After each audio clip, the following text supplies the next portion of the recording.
hope you're all doing well. And if you're celebrating Christmas, I hope you're looking forward to it. I sure am. And today I thought I'd show you some last minute edible Christmas gifts. They are perfect for vegans, of course, and omnivores alike, and very easy to make because there are only a few days left till Christmas. So if you still need something for someone, you still want to gift someone something yummy, then this video is for you. I'm going to be making a seed sprinkle that's perfect for salads, rice, and pretty much anything, and it's inspired by the Japanese Furikake or rice seasoning. I'm also going to be making some thin chocolate rounds that are topped with some pistachios and other yummy stuff. And then finally I'm going to be making an onion chutney, which sounds complicated but really isn't very complicated at all. All of these, like I said, are pretty easy, so don't worry, they're for everyone. And we're gonna start with the seed sprinkle, so let's get going. You're going to need a bowl and a spoon for mixing everything, and then the first ingredient that we're going to prep are some sesame seeds. I'm going to toast them in a dry pan, and I'm using half a cup of sesame seeds, and I've got a mixture of white and black here. It only takes a few minutes to toast them, and when they're fragrant and making a popping sound, they are ready. And I like to let them cool on a plate while I mix together the other ingredients. The other star of this mixture are these toasted and seasoned nori seaweed crinkles. I can buy these in the supermarket, but you could also use toasted nori sheets that you cut up into smaller pieces. As you can see, I still like to cut these crinkles into smaller pieces as well. I use a 1/4 cup of the seaweed, and then I also add in 1 tablespoon of nutritional yeast, which gives this lots of yummy flavor, and 1 teaspoon of Aleppo chili pepper flakes. But you can of course use any chili flakes you can get your hands on. Then I'm adding in half a teaspoon of sea salt flakes, and then I just give this all a mix to combine, and I'm ready to add in the sesame seeds. At this stage, the sesame seeds should be cooled down. You don't want them to be hot when they go in the bowl. And then you just combine everything, and the sesame seeds add this really yummy nutty crunch to the other seasonings. And yeah, this is just completely full of flavor and super yummy on pretty much anything you sprinkle it over. I like to put it in a little glass jar or a glass bottle, and it's ready to gift.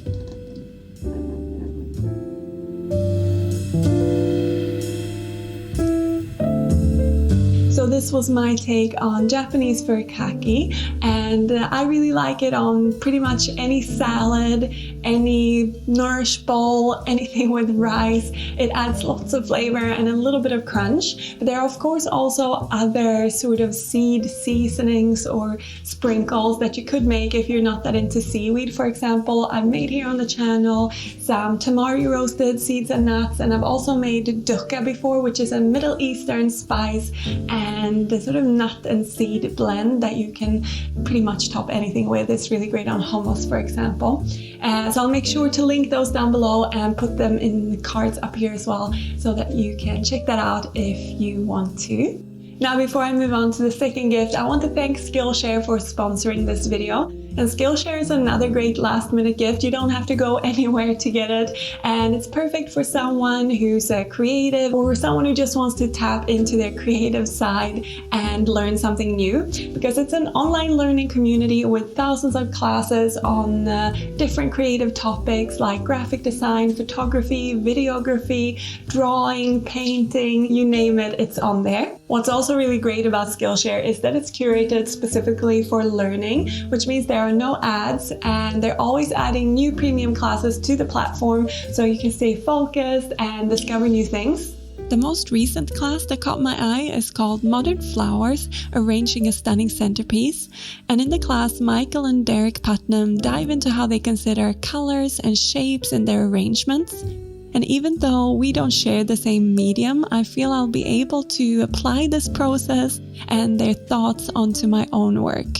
And on top of that, this class is just visually very beautiful.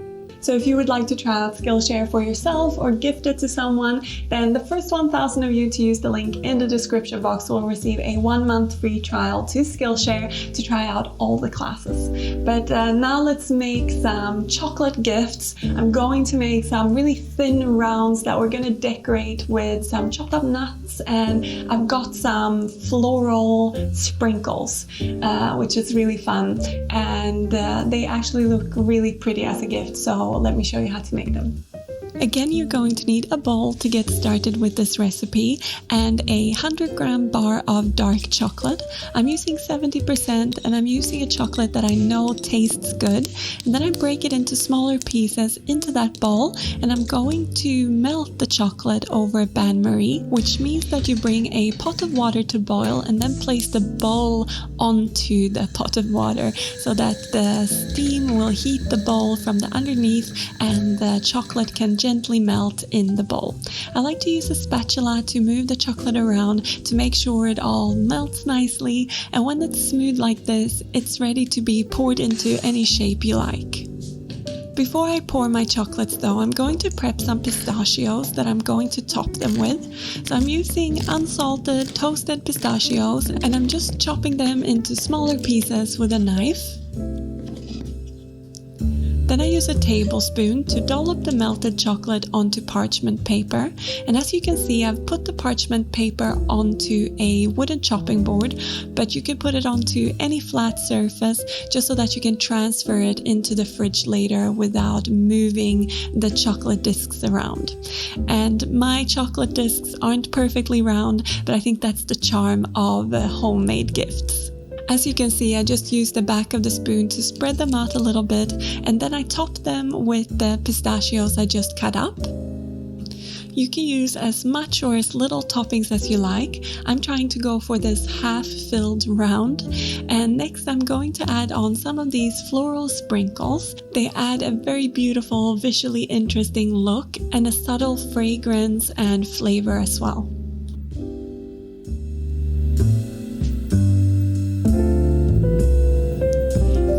I'm adding on some sea salt flakes because this is my favorite combo with nuts and chocolate, but you can leave them off if you don't like salty chocolate. Then when I've added all my toppings to the chocolate discs, I'm going to place them in the fridge for at least 1 hour to set, and then they're ready to be packaged in any way you like. As you can see, they harden and they go a little bit matte in the fridge, but I don't really think that matters. I still think they look really beautiful, as you can see here. And as a suggestion for how to present them, I just used this box that I got from a bakery with some baked goods previously, and I placed some tissue paper at the bottom and then layered the chocolates on top. Easy as that, and personally I just think this is a very stunning and lovely gift. I really think decorating chocolate like this is really fun, number one, and number two, makes them look really luxurious and a beautiful gift. And the flower sprinkles that I'm using here is actually really flavorful and fragrant, and it's a mix of rose and cornflower and all sorts of things. But I know this is a little bit hard to find. You can find it in sort of specialty delis or shops where they sell a lot of different specialty food products, but I've also seen this in my big grocery store, so like a really well-stocked supermarket might have it as well. But if you can't find floral sprinkles, which I totally understand, then of course you can change up the toppings of this to the ends of the earth. You have so many choices. There's dried fruit, different types of nuts, seeds, salts. My mind has stopped working now, but I'm sure you can think of plenty of other things to top it with. And it's really fun to play around with different combinations of flavors. Maybe you have a friend or loved one that has a favorite chocolate combination flavor, then of course you can play around with that and make it really fun.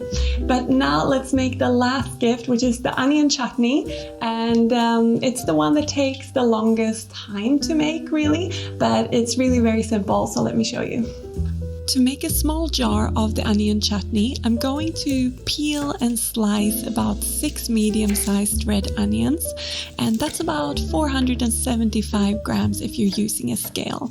So as you can see, it's quite a lot of onion slices, and I just like to do them in these little half moons. They don't have to be super thin, but be careful not to make them too thick because you want the onions to soften nicely.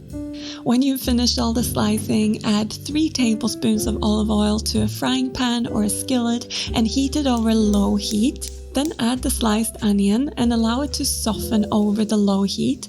This will take about 12 to 15 minutes, but it's important that you allow it to take time. You don't want it to brown. And I like to add a little bit of salt to help it soften, and I make sure to stir it around quite often.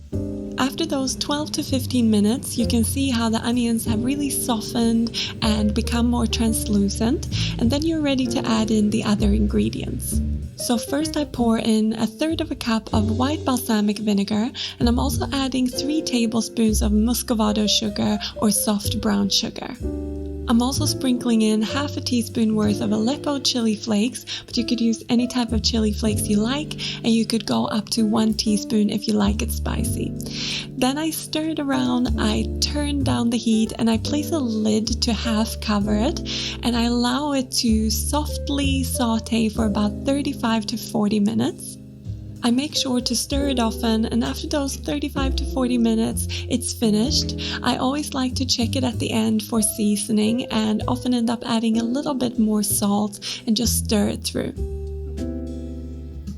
You can tell that the onion chutney is finished when it's jammy and there's no liquid left, and then I just transfer it into a jar. You can sterilize the jar by boiling it in hot water for about 10 minutes, or you can just use a clean jar and tell the person you're gifting it to not wait too long to eat it. But it will last in the fridge for a couple of weeks, and if you've sterilized the jar, it can last for much longer than that. I like to add a little ribbon at the end, and if you want to, you can label it. I just used some leftover piece of card and wrote red onion chutney on it. And that's the little red onion chutney gift done. It makes a really lovely accompaniment to a cheese board. I like to have it with some vegan cashew cheese around Christmas. It's just such a lovely treat. And even if you're not gifting this to anyone, you might just want to make it for yourself. So these were my 3 edible gift ideas for this year. I hope you've enjoyed seeing how to make them and that you want to try them. But I also want to say that if you want to make this type of gift a little bit more substantial, you could totally make all 3 or buy some other items to combine with 1 or 2 or 3 of these gift ideas and put them in a hamper. And I have some ideas for you. For example, to go with the onion chutney, you could totally get some nice crackers, a box of crackers or a bag of crackers. You can of course also make your own. I'll link up here for my favorite seed crackers that I have on the channel. And I would also recommend buying some sort of nice cheese. This is a vegan cheese that's made locally here in Malmö. I picked the hickory smoked chili pepper cashew cheese, or actually rubbed it. It's his favorite, and it's red. The packaging is red, so it's really nice for Christmas. But of course, we can all find different types around the world. So if you can't find this, I'm sure you can find something else. Another really nice thing to add to hampers for Christmas gifts is a nice bottle of olive oil or vinegar, something with a nice label. I'm a sucker for labels, but yeah, of course, just buy something of good quality that makes a nice gift. And finally, one more thing that I think is really nice to add to a hamper is something fresh, like a fruit. And for Christmas, I really like these clementines that still have the leaves left. But of course, if you can't find without leaves, that's fine too. Maybe some oranges that you put cloves into can look really nice in a hamper as well. Or pomegranates is another good option that looks festive. But yeah, let your imagination take you where it wants to go. Enjoy the process, and I want to wish you a Merry Christmas. I won't see you now until after Christmas, so enjoy the holidays, and I'll see you then. Take care, everyone.